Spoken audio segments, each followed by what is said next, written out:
오늘 와 진짜 오늘은 정말 그 끝판왕 GV라는 생각이 드는데요. 다 오셨어요 진짜.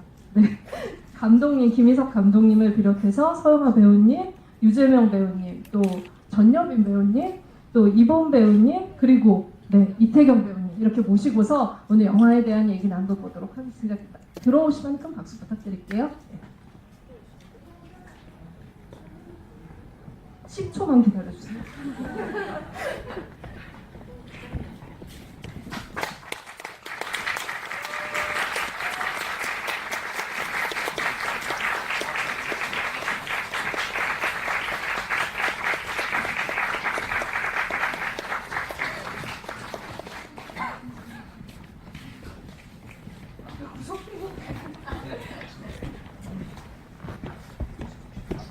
다 앉으셨죠? 오늘 여기 대기실에 앉아 있는데 학교가 다 이렇게 한 학급 다 온 것 같다라는 그런 느낌이 들 정도로 모든 분들이 많이 참석을 해주셨고요. 감독님이 이제 서영아 배우님이 너무 끄트머리에 앉으신 거 아니냐고 걱정을 하셨는데, 네, 굉장히 어딜 가도 눈에 띄시는 분이시라 잘 보이시죠? 네, 알겠습니다. 진짜 이 영화 보면서 이 제목을 많이 틀리시더라고요. 죄 없는 소녀라고 많이 부르시던데요. 이렇게 잘못 부르는데 영화의 주제가 이렇게 명확하게 전달되는 경우는 처음 봤어요.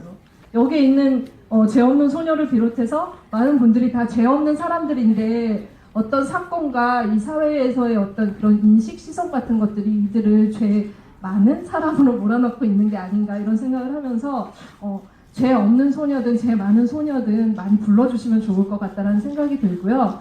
오늘 이렇게 개봉을 하면서 올해 나온 독립영화들 중에 큰 반향을 일으키고 있는데 그런 점에 있어서도 배우들한테 뜻깊은 작업이 아니었을까라는 생각이 듭니다. 좀 먼저 인사를 들으면서 시작을 하도록 할게요. 감독님. 네.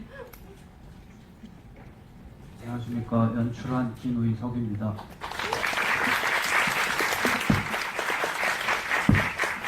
네, 서영아 배우님, 네, 진짜 한국 영화에서 엄마의 상을 새롭게 또 정립한 또 새로운 탄생이 아닐까 이런 생각이 드는데요. 늘 조곤조곤한 역할만 하시다가 이번에 또 파워를 보여주셨어요. 또 네, 인사 말씀 부탁드리겠습니다. 네, 와주셔서 고맙습니다. 저는 경민모 역할을 맡은 서영하라고 합니다. 네, 제 많은 소녀. 네. 네, 안녕하세요. 제 많은 소녀에서 영희 역할을 맡았었던 전여빈입니다. 반갑습니다. 네. 올해 그러면은 배우님은 그 신인상 수상만 남은 건가요? 네.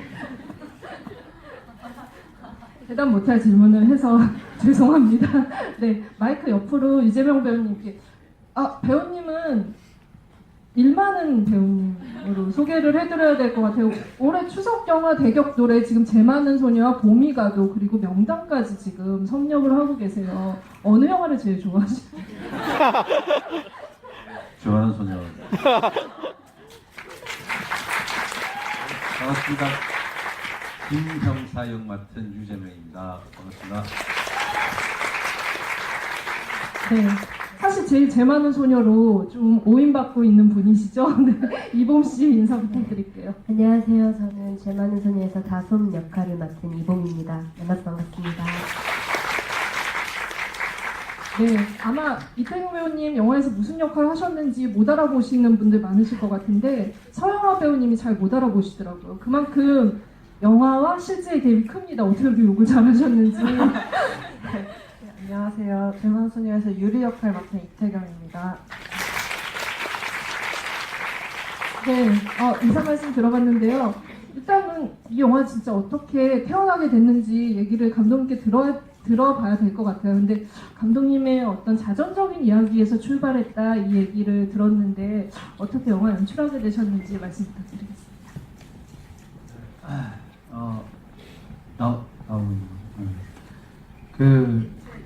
아닙니다. OS로. 죄송합니다. 뭐냐면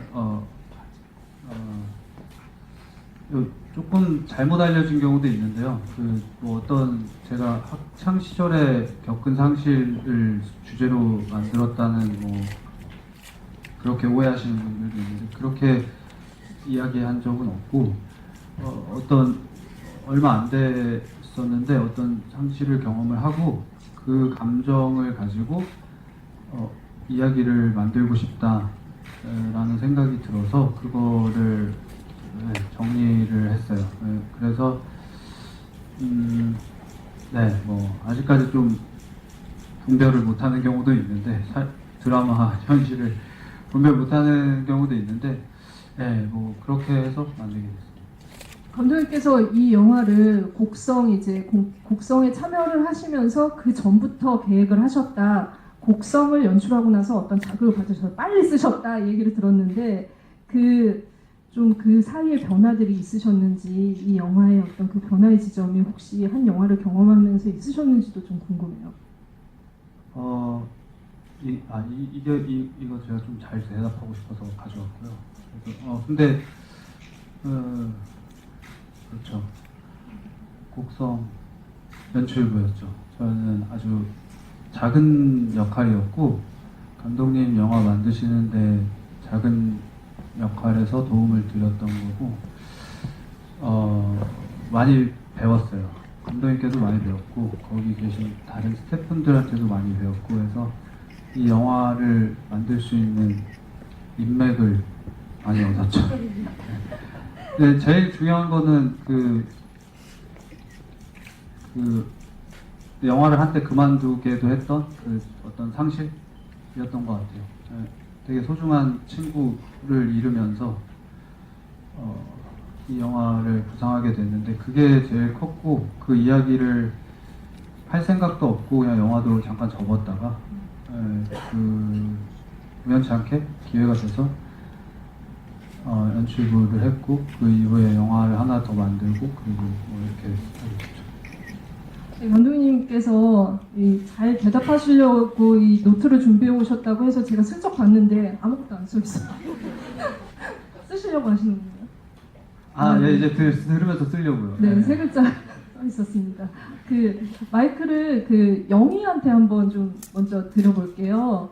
사실 그 경민의 죽음으로 인해서 이 영화가 시작이 되는데 경민의 죽음이요 어떻게 보면 그 죽음을 반추하게 하는 인물이 영희가 아닐까 싶어요. 경민이 살아있다면 어떤 고통을 받았을까, 어떤 고민을 하고 있었을까를 영희를 통해서 오히려 보게 된다는 생각이 들었는데요.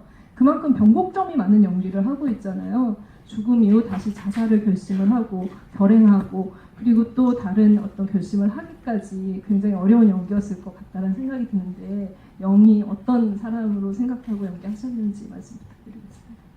일단 영희를 어떻게 생각하게 됐는지 말씀을 드리려면 이 과정을 다 말씀드려야 되는데 제가 이제 1차 오디션 때는 감독님을 뵙지 못했었어요. 조 감독님이랑 이제 카메라만 마주했었던 상황이었고 2차, 3차, 4차 오디션 때는 감독님을 뵙게 됐어요. 근데 2차 오디션 때는 시나리오를 받게 됐거든요. 그게 영희란 역할을 받아서 본 게 아니라 그 역할을 받기 이전에 이제 다 펼쳐져 있는 상태에서 받게 됐었어요. 근데 네, 2차 오디션 때 감독님이랑 만나게 됐고 감독님이 이 글을 쓴 김희성입니다라고 자신을 설명하시면서 이 제 많은 소녀의 사건 그리고 이 안에 갖고 있는 어떤 감정이라던가 그 소용돌이치는 복적인 것에 대해서 말씀을 많이 해주셨었어요. 그래서 그때부터 이제 쌓아가기 시작했고요. 정말 자연스럽게 알게 됐던 것 같아요. 이 사람들이나 영이나 자연스럽게 동화가 됐고 이제 최종 연락을 받고 난 다음부터 정말 본격적으로 시작이 됐어요. 보름 전부터 시나리오를 감독님과 붙들고 이제 대사를 한 줄 한 줄씩 이제 우리는 이야기를 하기 시작했어요. 이 한 줄은 어떤 감정, 이 한 줄은 어떤 감정, 이 한 줄은 어떤 상황에 놓인 감정. 그런 시간이 하루에 한 5시간, 6시간이었거든요. 그걸 한 4차례, 4-5차례 반복했었던 것 같아요. 그러면서 알게 됐고, 우리 영화 촬영 과정은 순차적으로 진행이 됐어요. 그 감정이나 사건의 변화를 아주 예민하게 느껴야 됐기 때문에 쌓아갔어야 했거든요. 그러면서 그 매회 촬영마다 사건을 더 알아가게 되고 영희와 그리고 그 주변 사람들의 모습을 바라보게 됐어요. 그러면서 계속해서 그 하루 이틀 그러니까 1회차, 2회차, 3회차, 4회차 더욱 더 이 캐릭터, 이 인물을 만나게 되는 현장이었었습니다. 따뜻한 예산안에서는 사실 순차적으로 촬영을 한다는 게 쉽지 않다고 생각을 하는데 굉장히 힘드셨겠어요. 네. 네, 저보다 뭐 조감독이나 촬영 감독이 좀 고생을 많이 했고요. 그것은 사실은 처음에 한 회를 순차적으로 찍지 않았었어요, 사실은. 근데 그때 뭘 느끼고 그날 촬영분을 파기했고 그리고 다시 진행이 됐어요. 그리고 그 스케줄을 짜기로 마음을 먹고 그 조감독이 그 스케줄을 빠듯하게 정말 20분 단위로 짜줬어요. 그러니까 이제 찍는 내내 계속해서 와서 알람 울리듯이 1분 남았다, 3분 남았다, 뭐 이런 얘기를 계속 이제 들으면서 이제 촬영을 하는 거죠. 엄청 똥줄이 타는데 그런 상황에 그런 거를 또 표현하면 안 되니까 또 연기를 하면서 느긋한 것처럼 하면서 또 말씀드렸죠. 그 디테일은 계속 이제 줄여 나갔어요. 그러니까 컷을 지우면 되니까 그 다음 컷 안 찍을 거야, 괜찮아, 여기서 다 끝낼 수 있어, 뭐 이런 식으로 하면서 조절을 해 나갔던 것 같아요. 근데 뭐 생각보다 여기 제작자분도 계시면 꼭 귀담아 들어주셨으면 좋겠는데 저는 혼내시는 건가요? 아니요, 시간에 맞춰서 찍을 수 있습니다. 미덕이죠, 감독님의. 적은 예산이었지만 그 감정선도 다 유지하면서 시간에 맞춰서 해냈습니다. 아니, 전유미 배우님 사실 교복을 처음 입은 날을 좀 상기해봐야 될 것 같은데 교복 벗으신 지 몇 년 만에 다시 입으신 거예요? 너무 제가 나이 포기. 네. 8년 아니 10년인가요? 그 28살에 입었으니까 네, 그쵸. 8년 만이었던 것 같아요. 8, 9년 만이었던 것 같고요. 처음 이제 사실 오디션을 처음 보는 날, 1차 보는 날에는 두려움이 컸어요. 이제 이 학생 역할인데 과연 나를 이렇게 봐주기나 할까라는 생각이 들었었는데 그 스크립트만 봐도 조금 욕심이 나는 거예요. 이게 각 그 인물들이 다 펼쳐져 있었고 그 인물들의 성격을 좀 대변할 만한 한 이 정도 분량의 스크립트를 이렇게 주셨었는데 뭔 사건인지 모르겠는데 이 사람들이 갖고 있는 어떤 지점이 있었어요. 그래서 일단 오디션이라도 보고 후회를 하자라는 마음으로 갔었고 근데 그 앞에 이제 배우님 두 분이 교복을 입고 오셨더라고요. 굉장히 위축이 돼 있었던 상황이었었어요. 그러고서는 최종 연락을 받고선 또 이제 고등학생이라는 것은 사실 조금 이렇게 동떨어뜨려서 놓고 있었는데 피팅을 하는 당일날 되게 두려워지더라고요. 내가 이 영화에 합류하지 못하게 될 수도 있을까봐. 왜냐면 카메라 테스트를 했는데 학생으로 안 보이게 되면 저는 정말 이 영화에서 나와야 된다는 마음가짐을 갖고 그날에 갔어요. 그러니까 정말 떨리는 마음으로 갔던 기억이 납니다. 네. 서영아 배우님께 마이크 좀 드릴게요. 사실 제가 아까 대한민국 영화사의 엄마로서 족적을 남기셨다라는 말씀을 드렸던 이유가 그 전에 제가 이제 서영아 배우님 스크린에서 보면서 이런 모습을 한 번도 상상해 본 적이 없었던 것 같아요. 역할들을 보면서 전여빈 배우한테 교복을 입히신 것처럼 감독님이 좀 새로운 또 색다른 도전을 했다라는 생각이 드는데요. 처음 또 제안 받으시고 어떠셨는지 말씀 부탁드릴게요. 경민모에 대해서는 시나리오에 다 있었어요. 그러니까 제가 해야 할 행동, 생각들 그건 시나리오에 다 있었기 때문에 제가 그걸 이해하면 그러니까 이전의 연기랑 비교해서 못할 것 같다, 어렵다 그런 생각은 안 했었던 것 같아요. 왜냐하면 그냥 다 있으니까. 감독님은 시간도 잘 맞추시고 시나리오도 굉장히 잘 쓰시는. 아니 지금 분위기가 이상해지고 있는데 원하시던 분위기 지금 아니셨어요? 갑자기 네. 됐는데 아까 좀 그거는 좀 우스갯소리고 시간 안에 찍을 수 있었던 거는 프리 때 대화를 엄청 많이 했어요. 리허설도 좀 했고 뭐 그러니까 그 감정의 감정이란 게 이제 리허설 때 와버리면 안 되니까 이게 우리가 액팅이나 이런 것에 대해서는 이미 사전에 얘기를 많이 한 상태였고 서영화 선배님 같은 경우는 그런 것이 별로 없었는데 왜냐면은 시나리오에 없는 게 선배님한테 다 있으셨던 것 같아요. 아니 근데 진짜로 그런 거 있어요. 이 얘기가 저는 좀 칭찬해 주시려고 말해 주신 거고 안 돼요. 아니, 네. 그렇습니다. 마이크를 드릴게요. 그냥 본능적으로 감각적으로 어떤 단어를 사용을 해야 될지 모르겠는데 그냥 이해가 갔어요. 그러니까 사람이라면 누구한테나 있는 감정이라고 있는 표현들이라고 생각을 했었었고요. 그러니까 단지 그 증포, 그러니까 그 양의 문제인데 그거는 제가 이해를 하고 어떤 액팅을 하면 감독님이 그걸 보시고 필요로 한 수위 조절을 해주실 것이고 디렉션으로 그러면 저는 또 거기에 맞추면 되는 거고요. 근데 그 인물에 대해서 이해를 못했으면 그러니까 논리적으로 분석을 하려고 들었을 텐데 그냥 캐릭터가 이해가 갔고 그러니까 일상에서도 그러니까 크기만 양상만 다를 뿐이지 어떤 죄책감이랄지 아니면 뭐 괴로움이랄지 뭐 벽에 막힌 느낌이랄지 아무튼 그런 거는 그러니까 사소한 친구들 사이에 연인 사이에 그러니까 다 있는 문제라고 생각을 했었어요. 그러니까 내 탓이 아니고 뭐 내 탓이고 뭐 내가 여기서 어떻게 살아남고 그러니까 그렇기 때문에 그러니까 특별하다거나 어렵다거나 이전에 했던 연기랑 다르다거나 그런 생각은 못했었던 것 같습니다.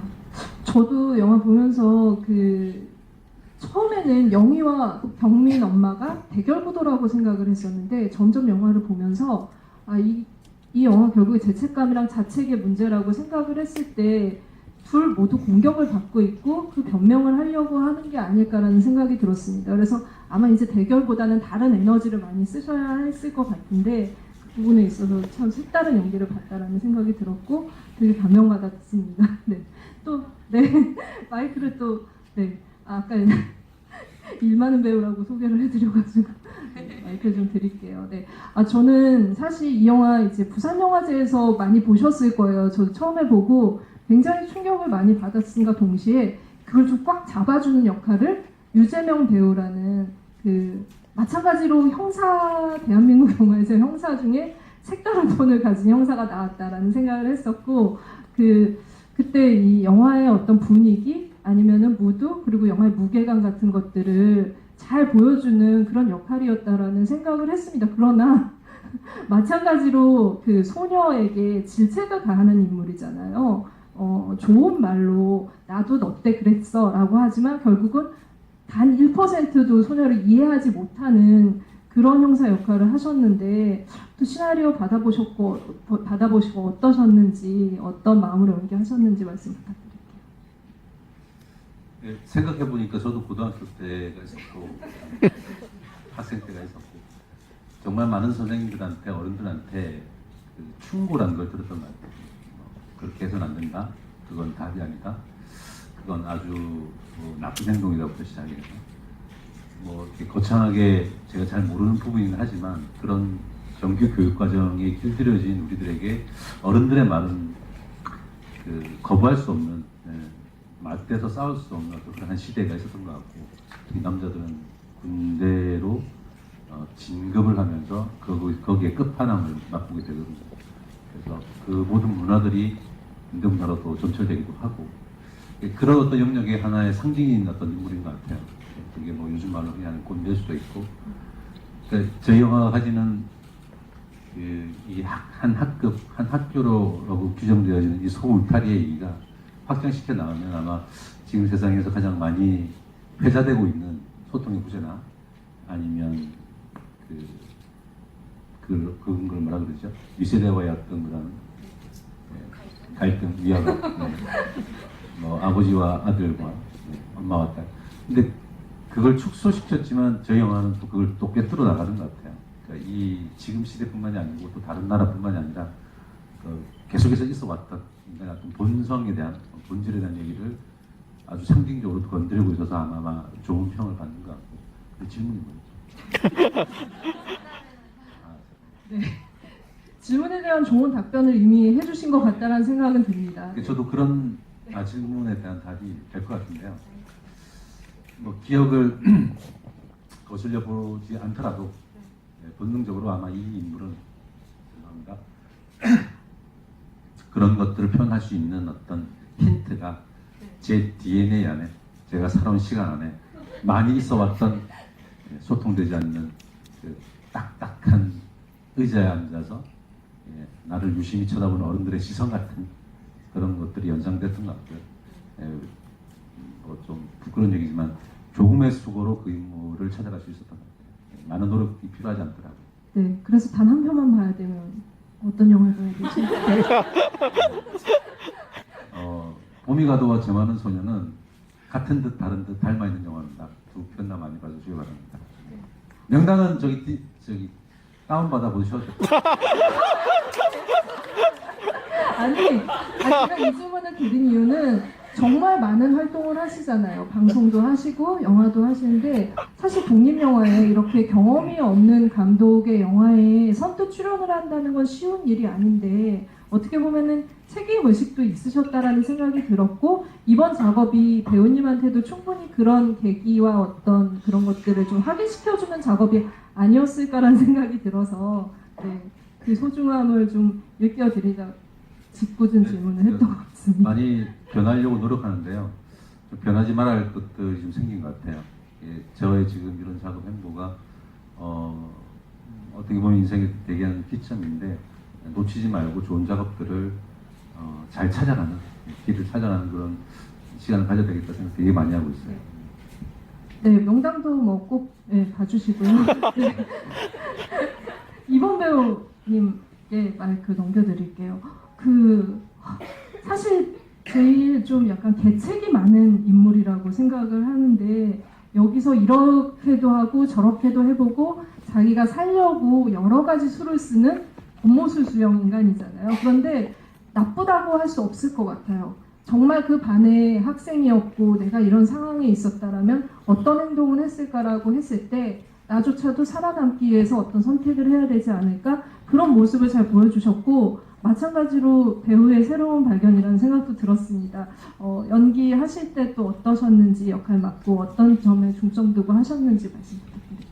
네, 다솜 일을 맡고 작품 분석하고 다솜이 인물 분석하고 전사를 짜고 할 때 뭐 특별히 뭐 반에서 짱이다 라거나 아니면 공부를 굉장히 잘한다거나 뭐 의사가 꿈이다 뭐 이런 거는 없어야겠다라고 생각을 했어요.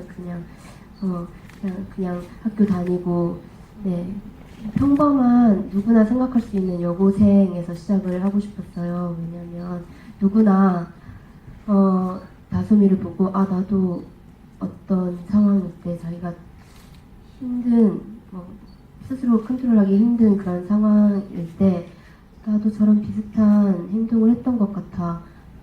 나 되게 스타했던 것 같아 라고 생각하실 수 있을 거라 생각했어요. 저도 그런 게 있었고 근데 감독님한테 계속 여쭤봤었어요. 막 그 시나리오에도 적혀있지 않았어요. 유서의 내용이라거나 뭐 진짜 그게 나타났다거나 하는 것들이 없어서 제가 하는 말이 다 거짓말인가 아니면 이게 진짜 있었던 건가를 모르겠는 거예요. 근데 알고 있어야 한다고 생각을 해서 감독님께 진짜 쫓아다니면서 물어보고 전화해서 안 가르쳐 주셔서 밤 늦게도 전화해서 막 다른 방식으로도 물어보고 돌려서도 막 다시 물어보고 했는데 끝까지 말씀을 안 해주셔가지고 만약에 근데 말씀을 해주셨으면 아마 저는 제 연기를 돋보이게 하기 위해서 어떤 방법을 썼을 것 같아요.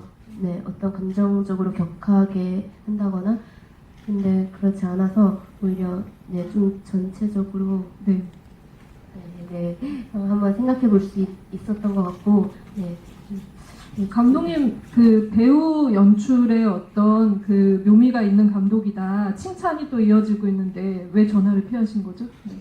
아, 저는 이제 질문이 태경 씨까지 간 다음에 한번 네, 총정리 네, 해주실 한번 해보고 건가요? 싶었는데, 네, 네. 알겠습니다. 그러면은 잠깐 그러면 쉬시고 태경 씨한테 태경 배우님께 마이크를 드리도록 하겠습니다. 네, 아 정말 욕설을 이렇게 맛깔나게 무섭게 하시는 배우는 좀 오랜만에 근래에 보기 힘든 또 역할이지 않았나 싶은데요. 혹시 기라성 같은 배우들이 많잖아요. 사실 한국 영화에는 이런 액션 느와르도 많고 그래서 좀 그 레퍼런스로 삼으신 분들도 있지 않을까 싶기도 하고 어떻게 좀 접근하고 연기하셨는지 궁금해요. 아, 네. 레퍼런스는 딱히 없었고요. 근데 이제 감독님이랑 뭐 배우분들이랑 얘기를 처음에 하고 시작을 했던 게 일단 우리가 알고 있는 어떻게 보면 약간 뻔한 아니면 실제로도 하고 있는 그런 양아치나 날라리 학생들의 워딩이나 이런 행동을 피하자. 아무것도 하지 말자였어요. 그래서 예를 들면 담배를 핀다거나 아니면 너무 많은 욕이 즐비한다거나 뭐 껌을 씹는다거나 이런 행동들 다 배제시키고 일단 인물을 접근을 시켰고요. 감독님께서 유리는 정말 멋진 인물입니다 라고 좀 저한테 자신감을 많이 주셨었어요. 그래서 그때 아무래도 유리가 하는 행동들이 조금은 비정상적인 자기가 약간 가해자나 피해자가 되지 않기 위해서 하는 행동들이 좀 비정상적이어서 조금 많이 고민이 됐었는데 감독님께서 뭐 그렇다고 해서 유리나 어떤 다른 인물들이 악역은 절대 아닙니다. 그러니까 악역이라는 단어를 안 써줬으면 좋겠습니다라고 말씀을 해주셨어요. 그래서 되게 그 말이 좀 용기가 됐었어요. 그래서 유리라는 인물에 대해서 확신도 많이 생겼었고 다만 어쨌든 프레임 밖에서 저희의 시간은 계속 흐르고 있는 거잖아요. 저희가 보지 않는 그 시간들. 근데 어쨌든 프레임 안으로 들어왔을 때 저희는 되게 최대치의 감정의 순간들만 있는 거예요. 그래서 그리고 그거는 약간 학생들을 대변하는 다솜도 그렇고 유리도 그렇고 약간 인물이지만 어떻게 보면은 어린 학생들의 뭔가 말들이나 속마음을 대변하는 인물들이었기 때문에 인물도 인물이지만 어떻게 보면 약간 말로 던져지는 인물 같았던 것 같아요. 그래서 더 책임이 좀 막중했던 것 같고 근데 뭐 어쨌든 영희가 계속 달리고 다른 분들이 계속 달리는 시간 동안 저희도 같이 안 보이는 데서 같이 시간을 달렸다가 딱 만나는 순간에 최대치로 감정을 뽑아낼 수 있게 그런 전사들이나 과거의 시간들을 좀 많이 염두에 두고 연기했었던 것 같습니다. 네, 진짜 이 영화를 보면서 와 정말 한국에 이렇게 훌륭한 배우들이 많다라는 걸 다시 한번 실감하는 시간이었다라는 생각 드는데요. 감독님 열심히 지금 필기를 하셨잖아요. 네네. 네, 시간 드리겠습니다. 네. 아 이거 좀 조금 길게 말하고 싶은데 이 전 사실은 조금 길게 하시죠. 네, 오늘이 거의 제가 뭐 이런 말을 하는 마지막 자리가 될 수도 있을 것 같아서 오늘은 노트를 들고 왔어요. 그런데 저는 이 영화 만들고 이제 만들 때 제가 일정 기간 안에 개봉 기간 안에 이 영화가 나오고 그러니까 관객분들이 봐주시고 하는 것이 좀 짧고 뭔가 대중적으로 굉장히 많이 소비되지 않을 거라는 예측은 할 수 있었어요. 그래서 그 시나리오를 계속 쓰면서도 결을 뭔가 만들고 싶었어요. 잘 안 써지기도 했고 안 써지는 기간 동안에는 계속 정지해서 이 인물에 대해서 계속 들여다보고 또 그 인물과 뭐 혼자였지만 계속 대화하거나 들여다볼 시간이 저한테 되게 많았어요. 안 써진 기간이 길었기 때문에. 근데 이제 그 과정에서 그 만들어낸 결들은 뭔가 지금 이 짧은 기간이 아닌 어떤 뭐 5년 뒤든 뭐 몇 년 뒤든 어떤 분들 2번 보시고 3번 보시는 분들 뭐 어떤 또 다른 세대, 다음 세대, 다른 시대의 사람들에게 뭔가 다시 발견되거나 해석될 수 있는 부분이 있으면 좋겠다라는 생각을, 그 희망을 갖고 썼던 것 같아요. 그것이 그래서 왜 이렇게 앞에를 얘기를 했냐면, 기자님 또 얘기해 주셨지만, 저는 이 구조가 처음에 첫 번째로 드러났을 때는 마녀 사냥과 복수극, 뭔가 죄 없는 소녀가 죄 많은 소녀가 되는 것, 그래서 결백한데 억울함을 증명하려는 이야기가 당연히 이제 첫 번째로 드러나는 이야기일 거예요. 근데 그렇게 연결을 지었을 때는 뭐가 구성이 잘 안 돼요. 뭐가 빠져 있어요. 그렇게만 이야기를 보시면 이제 어떤 채워지지 않는 부분들이 분명히 있으실 거예요. 죄 없는 소녀 절대 아니고, 자기 죄책감을 누구보다 발견하고 있고, 자신이 죄인이라는 것을 누구보다 잘 알고 있는 인물들의 이야기라고 생각을 했어요. 그러니까 당연히 제가 당연히 훌륭한 배우분들이신데, 제가 뭔가 엄청난 연기 디렉션과 무슨 재주를 갖고 있는 것은 절대 아니고, 한 가지 생각만 했어요. 이분들은 회색의 인물들이다. 다.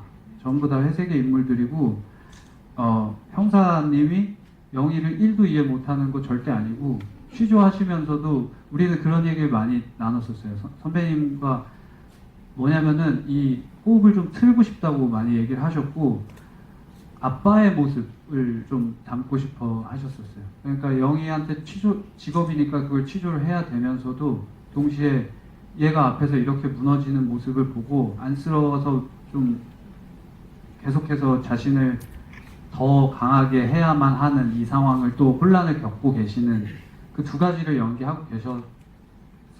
제가 보기에는. 그리고 다솜이라는 인물은, 그러니까 다 따로 디렉션을 드리는 것이 제 원칙이었는데, 다솜이라는 인물도 그 답을 드리지 않은 이유도 그 회색의 상태로 계속 있었으면 했어요. 검은색도 아니고 흰색도 아닌 인물로서.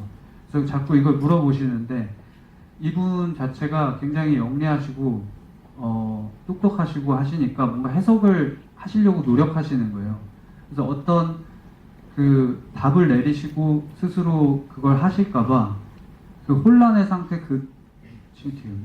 혼란의 상태 가기를 바랬어요. 그게 되게 매력적으로 느껴졌어요. 이 다솜이라는 인물은요, 이본 배우한테 그렇게 좀 계속 이어가고 싶었고, 유리 역시 악역이라는 느낌이 너무 강한 거예요, 시나리오 상에서. 그래서 이미 흑색, 블랙의 인물을 신경을 쓰시면서 오실까봐 그것에 대한 경계를 드린 거였고, 저는 정말로 굉장히 제일 멋있는 인물이라고 생각해요. 왜냐면은 서성이지 않잖아요. 자기가 믿는 뭔가를, 그것이 악역으로 보이든 뭐하든 행동을 하는 인물이거든요. 그래서 그거를 조금 더 의심 없이 과감하게 해주셨으면 하는 것이 있었어요. 그래서 확신을 더 드리고 싶었던 거였고, 서영아 선배님 같은 경우는 처음에 뵀는데 제가 생각한 것보다 이미 제가 말하려고 하는 부분들을 이미 그 연륜이 있으시고 하셨기 때문에, 그러니까 유재명 선배님도 당연히 그렇지만 유재명 선배님 조금 짧게 뵙고 서영아 선배님 좀 길게 뵀거든요. 이 대화를 조금 길게 나눴었는데, 그 연출자분도 많이 만나시고 작가분도 많이 만나시고 연기 이미 많이 해보셨잖아요. 그래서 제가 무슨 말 하려는지 다 알고 계셨고, 이미 제 상실에 대해서 고백을 했을 때도 그 단계를 지나간 사람이라는 느낌이 컸어요. 이미 제가 어떤 삶에서 인간 살아가는 데에서 어떤 지점에 있다면 그 지점을 훨씬 지나가셨고, 이미 경험했던 과거의 인물일 수 있겠다는 생각이 스스로 들었어요. 그것에 대한 놀라움이 있었고, 선배님은 제가 뭔가 그 감정적으로 말씀드릴 수 있는 그게 없었어요. 그냥 조금 더 강하게, 약하게 뭐 이런 정도만 말씀드릴 수 있는 상황이었고, 여빈 씨 같은 경우도 그 장면을 기억하시는 그 취조, 추궁당하는 장면을 굉장히 억울함을 억울함에 대한 것으로 해석하실 수도 있는데, 결백에 대한 억울함으로 해석하실 수도 있는데, 정말 그 이야기 때문에 그 아이가 죽었을 수도 있는 건가? 근데 계속해서 그 형사를 통해서 자기를 복귀하는 신이라고 생각을 했어요. 그래서 이 전날의 인물을 계속해서 그 표정을, 그때 그 표정이 나한테 마지막 작별 인사였던가, 뭐 이런 것에 대한 고민들을 계속 하면서 스스로 침잠하는 인물이라고 생각을 했어요. 그래서 이 변론하거나 하는 이 인물들 모두의 이야기가 전부 자기 변론을 위한 거짓말일 수도 있고, 뭐 그렇다고 생각을 했습니다. 그래서 만약에 그렇게 봐주신다면 조금 다른 해석도 존재할 수 있고, 배우분들이 한 가지 방향으로 흘러가고 있지 않고 계속 두 가지, 세 가지 결을 만들면서 연기를 하고 계시다는 걸 더 잘 아실 수 있으실 것 같습니다. 아, 네. 몇 단어 안 쓰셨는데 굉장히 길게 얘기해서 저는 이렇게 많이 써왔는데 약간 무색해지네요. 감독님의 배우들에 대한 애정 어린 어떤 코멘트까지 들어봤는데 여러분들이 질문할 기회를 드리도록 하겠습니다. 질문 있으신 분은 손 들어주세요. 네, 저 맨 끝에 계신 분.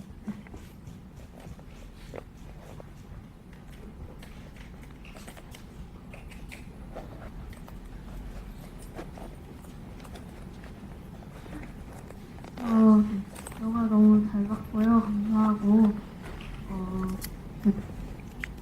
되게 별거 아닐 수도 있는데요.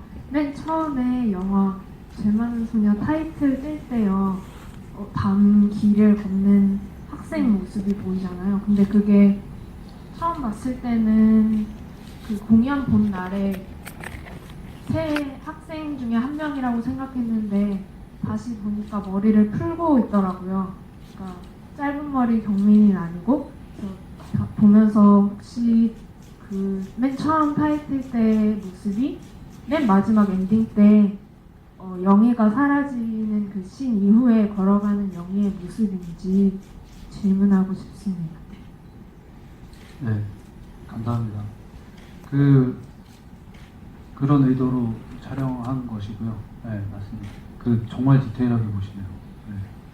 근데 그 조명 세팅과 이런 것을 보면 그 인물의 주체를 좀 흐리고 싶었어요. 누군지 좀 잘 모르게 만들고 싶었어요. 그래서 얘기해 주신 대로 그 타이밍에 그 씬이 나오면, 그러니까 원래는 그게 삭제된 씬이었어요. 영화제에서는 삭제됐었는데 그거를 나중에 추가했어요. 개봉 버전에는 넣었는데, 그걸 없애면, 그러니까 그 씬에 나오고 뭔가 기술적으로 더 이 주체를 흐리게 만들면 다른 해석들이 가능할 거다라는 생각을 했고, 그리고 죄 많은 소녀라는 그 단어가 뜨면 그 소녀, 죄 많은 소녀, 그 지칭하는 말이 좀 더 포괄적인 의미로 퍼져나갈 수 있다라는 생각이 들어서 거기다가 추가를 했어요.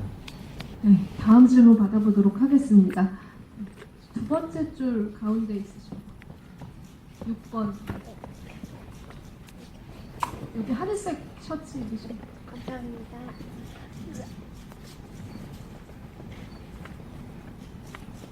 감독님께 짧게 두 가지만 질문을 드리겠습니다. 둘 중에 중요한 거 하나만 해주시면 감사하겠습니다. 다른 분들도 기다리고 있습니다. 그러면은 특히 앞으로 나오셨네요. 클럽 장면에서 그 영희가 경민이 얼굴을 이렇게 만지면서 검은색으로 변하는 장면 있잖아요. 그 장면 보고 약간 꾸며진 느낌도 많이 났었는데 그 장면에 어떤 연출이나 의미가 있는 건지 알고 싶습니다. 네. 꾸며져 있는 생각하지 못했고요. 뭐냐면 이거는 요즘에도 가끔 보고 있는, 아까도 말씀드렸는데 제 악몽이에요. 그냥 제가 계속 꾸고 있는 악몽인데, 그러니까 사실은 이 객관적이고 리얼한 드라마를 계속 찍으려고 노력하고 있는데 아직 뭔가 그게 절제가 좀 잘 안 된 것 같아요. 저는 그거를 넣어야겠다는 생각이 좀 들었어요, 개인적으로. 그래야만 제 삶에서 뭔가 한 챕터가 이 영화를 통해서 넘어갈 수 있을 거라는 생각이 들어서 제가 계속 벗어나지 못하는 악몽인데 그거를 넣었어요. 이 이야기는 제 경험 때문에 만들어진 것이기 때문에 몇 부분 그런 것이 좀 있어요. 제가 좀 절제하지 못한 부분, 드라마랑 현실이랑 구분하지 못한 부분인데, 그런 의미였고, 대신에 영화적으로 추궁받는 장면에는 플래시백 같은 것을 하나도 넣지 않았어요. 그날의 진실이라든지 뭔가 객관적으로 제가 설명하는 것은 피했어요. 근데 그 장면은 이 영희에 대한 영희가 느끼는 인상일 수 있을 것 같아요. 그러니까 그 죄책감 심연의 제일 밑바닥에 있는 그 친구의 모습, 하루하루 지나갈수록 계속 잊혀져가는 얼굴, 뭐 이런 것일 수 있을 것 같아요. 네, 감독님께 정말 들을 말이 많은 영화인데 이번에는 배우분들께 질문 있으신 분만 네, 저쪽 그 끝에서 세 번째 줄.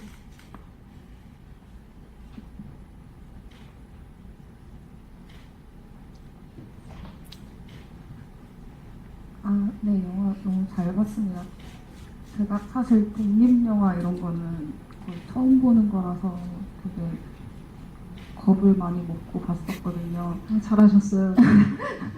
잘 선택하셨습니다. 그 유재명 배우님 나오신다고 해서 본 거였는데 되게 잘 봤다는 생각이 들고 두 번째 보니까 좀 더 많은 질문이 생기더라고요. 그래서 그 영화를 볼 때 전반부에는 유재명 배우님 맡으신 김형사라는 캐릭터가 되게 나레이터 같은 느낌이 들었고 후반부에는 이제 고원희 배우님이 되게 나레이터 같은 느낌이 많이 들었었어요. 근데 저 고원희 배우님이 안 오셔가지고 그래서 유재명 배우님한테 유재명 배우님 그 김형사 역할 하실 때 어떤 점에 제일 중점을 두셨는지 고원희 배우님까지 막 합쳐서 대답해 주셔야 되는 책임감. GV를 하다 보니까 저도 머릿속에서 뭔가 좀 혼선이 생겼어요. 그러니까 아까 감독님 말씀처럼 이런 자리가 어떻게 보면 마지막일 수 있을 것 같은 생각이 들면서 그 거짓말을 하기 싫어서가 아니라 제가 봤던 영화가 제가 잘못 본 것 같아요. 이 영화가 되게 불온한 영화구나라는 걸 생각이 들었어요. 아니 아까 죄 많은 소녀, 죄 없는 소녀라고 했잖아요. 네. 근데 요거는 뭐 저 개인적인 생각이니까 그 질문에 답이 될 것 같아서 개인적인 의견을 말씀드린 건데 정말로 이 한 소녀를 이 집단 다수가 죄 없는 소녀를 죄 많은 소녀로 만든 건지 아까 감독님 말에 힌트를 얻은 건데 이 소녀가 죄가 없는 건가? 틀림없이 죄가 있는 것 같아요. 소통에 부재가 있었고 지속스럽게 말을 안 듣고 뭘 시키면 시킨 대로 해야 되는데 대답을 회피하고 눈을 내리깔고 근데 점점 이야기가 가면서 희생을 당하는 어떤 희생 제인물로 받쳐지는 어떤 인물을 통해서 다수가 폭력을 가하는 사람들을 만들어진 듯한 어떤 느낌을 주는 것 같아요. 근데 그것만은 아니겠죠. 그것만은 아닌데 그것들을 알고는 있었지만 잠시 놓쳤던 것 같고 그러면서 제가 제한테 질문하는 게 저도 연애를 할 때 그래 다 이해해 다 이해하는데 네가 그렇게 했잖아 라는 말을 되게 많이 하는 것 같아요. 이 영화가 말하는 게 제가 느낄 때는 이 말이 뭐지? 그러니까 말에 대해서 정말 정면으로 화두를 던지는 듯한 영화인 것 아닌가라는 생각이 들면서 그러니까 죄송합니다. 길어져서 마지막 것 같은 느낌이 들어요.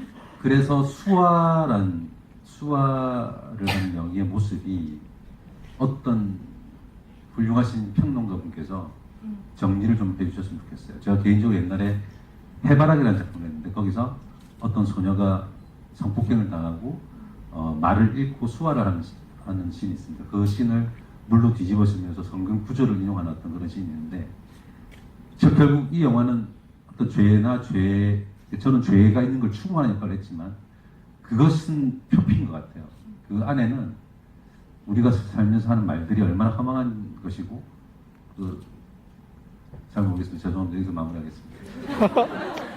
아니 근데 자꾸 오늘이 마지막이라고 하시는데 한 번 더 하셔야 될 것 같지 않아요? 할 말이 많으신 것 같아요. 한번 봐도 네, 네. 유재명 배우님이 사실은 길게 말씀하셔가지고 질문을 여기까지 받아야 될 것 같아요. 여기까지 받고 제가 왔네요. 저희 GV가 하나 더 받아도 돼요? 그러면은 네, 더 받을게요. 네, 어느 분 받을까요? 네, 네, 맨 끝에 분 받을게요. 검정색 옷 입으신 분.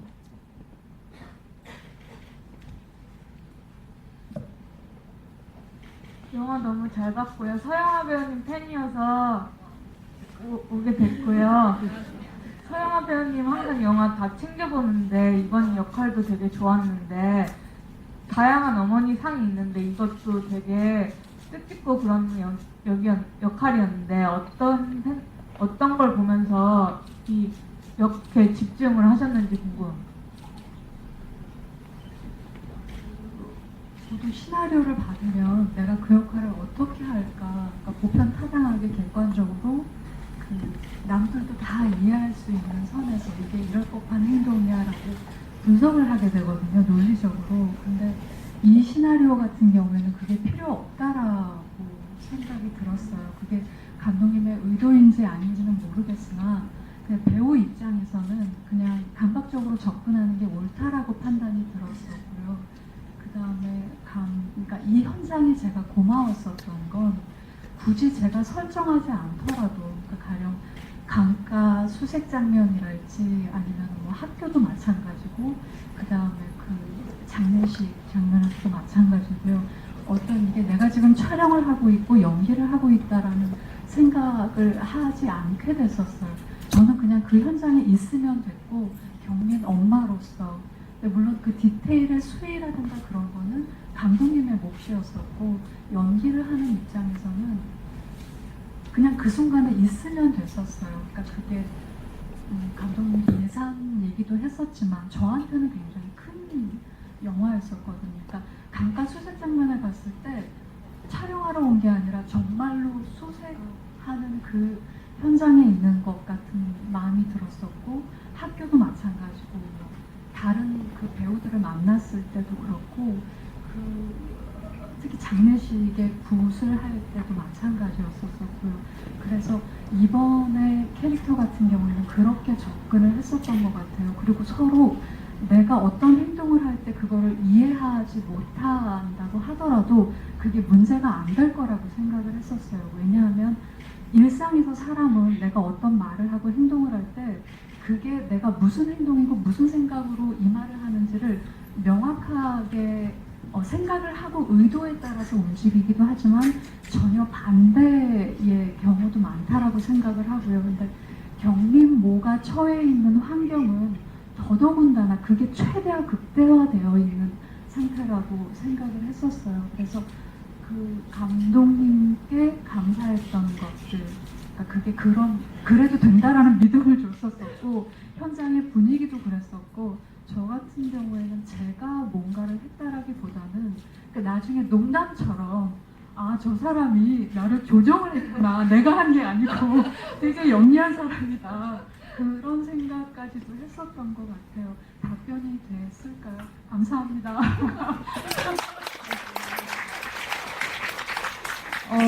영희가 점점 온도가 끌어오른다면 경민 엄마는 점점 온도가 식어가는 느낌 많이 받았는데 한국에 이자벨 윗베르가 있다면 저는 서영아 배우님이라는 생각 굉장히 많이 했었거든요. 근데 이걸 네, 질문 하나 더 받을게요. 네, 제일 빨리 뜨신 분. 네, 그러면 전여비 배우님이 한 명만 선택해 주세요. 모르겠어.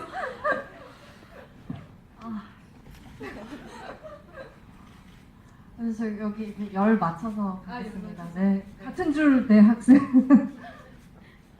하얀색 셔츠 입으신 분?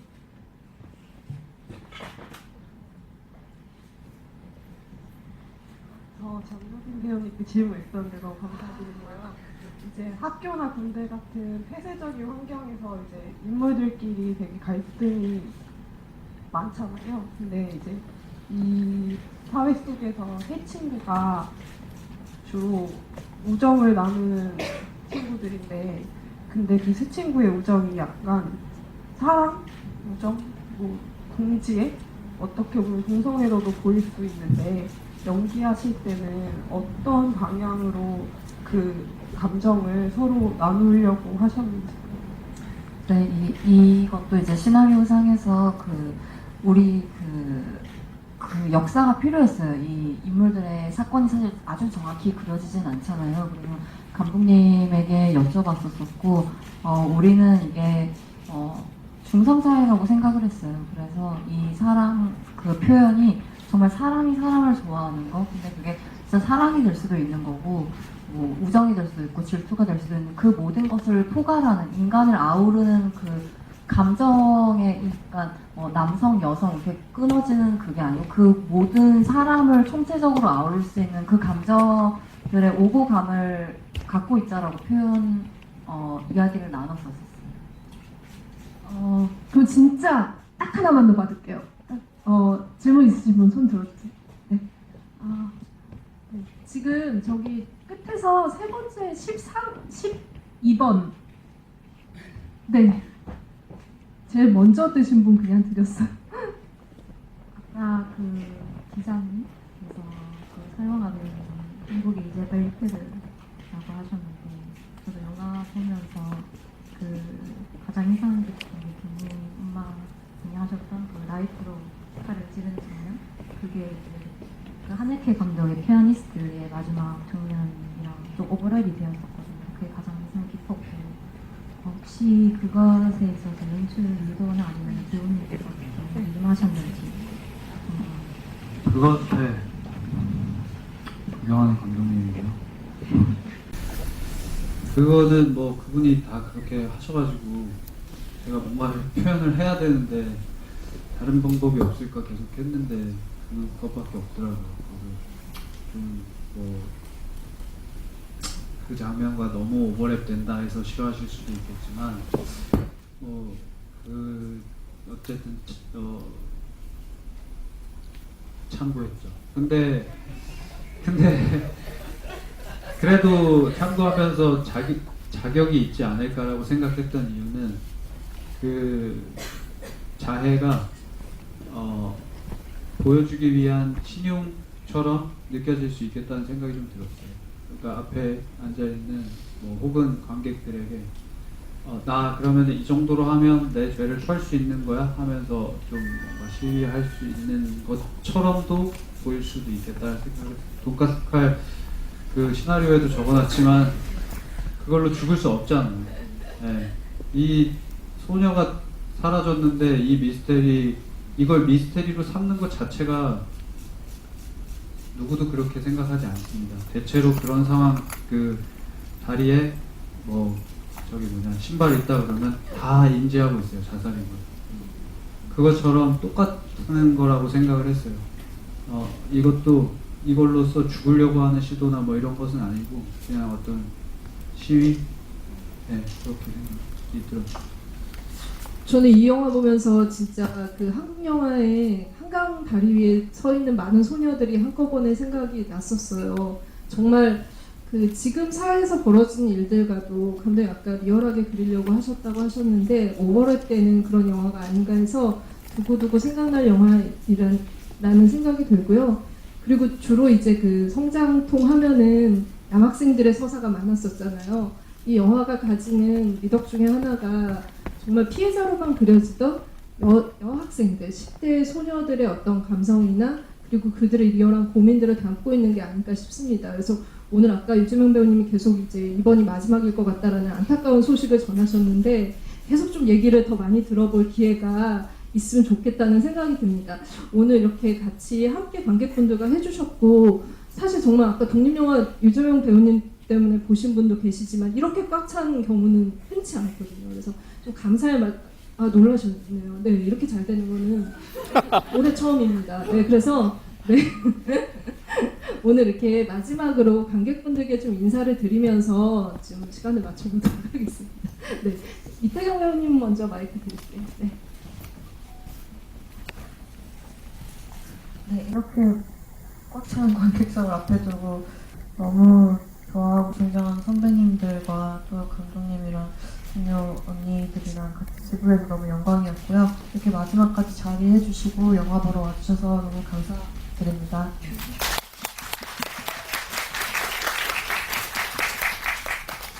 네, 저도 네, 너무 영광이고 너무 감사드리고 네, 그렇습니다. 진짜 또 꺼내보고 싶은 영화가 됐으면 좋겠고 마음속에 깊게 남는 그런 영화가 되었으면 좋겠다고 요즘에 소망하고 있어요. 너무나 감사드리고 홍보 많이 해주세요. 예, 저도 영화를 다시 한번 봐야 될 것 같습니다. 또 여러분들도 영화, 다른 영화, 좀 위로가 되는 영화, 재미가 나는 영화도 많이 보시고요. 저희 영화도 많이 사랑해 주시고, 봄이가도도 많이 사랑해 주시고. 네, 명당도. 네. 네, 명단은 다운. 어쨌든 저기 우리 편들이니까. 자리 꽉 채워주셔서 너무 감사드립니다. 소중한 주말 너무 감사드립니다. 네, 조심히 가십시오. 네. 우리 영화 제 많은 소녀 만나는 것 자체가 행운이었는데 저희 이제 뭐 선배님 그리고 동료님들 그리고 감독님 스태프님들 다 모두가 너무 멋있고 정말 어떻게 이런 사람들이 모였나 싶었던 현장이었어요. 또 이런 현장을 만날 수 있나 하고 그 찍는 도중에도 그렇게 생각했었는데요. 저희 영화 이런 에너지가 모인 영화 한 번, 두 번, 세 번, 네 번, 다섯 번 볼 때마다 다릅니다. 네, 주변에도 입소문 많이 내주시고요. 더 많은 사랑 부탁드립니다. 와주셔서 감사합니다.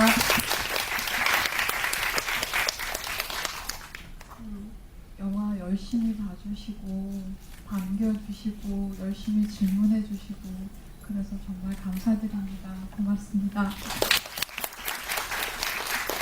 네, 조금 영화가 불편한 구석이 있고 작이나 이런 게 좀 많은 게 있는데 그것은 제가 그냥 어떤 분노에 가득 찰 때 구성했던 그냥 한 명의 그거라고 생각해 주시고 불편하시다면 어떤 언어의 하나로 봐주시거나 아니면 배우분들의 멋진 연기를 위주로 좀 봐주시면 참 좋겠습니다.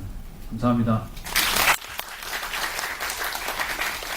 네, 오늘 갑자기 좀 제일 모드로 감독님이 죄 많은 감독님처럼 네, 하셨는데요. 앞으로 감독님 얘기도 좀 더 많이 들어볼 기회 있으면 좋겠고 N차 관람 많이 해주시기 부탁드립니다. 감사합니다.